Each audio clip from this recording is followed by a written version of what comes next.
এসেছি। ওমর বলে কি বিপদ বলো?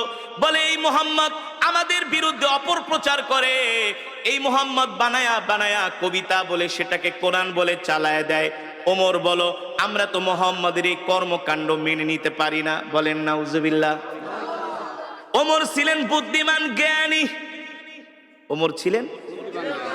এ কারণে একটা প্রবাদ বাক্য আছে, মূর্খ বন্ধুর চেয়ে জ্ঞানী শিক্ষিত শত্রুও ভালো।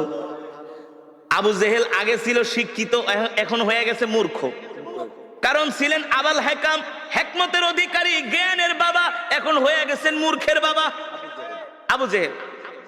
এই মূর্খ শয়তান আয়েশা বলে ওমর শোনো, মোহাম্মদ খুব ডিস্টার্ব করতেছি, মোহাম্মদকে তোমাকে ছাড়া কেউ দমাতে পারবে না, তোমাকে ছাড়া কেউ দমাতে পারবে না।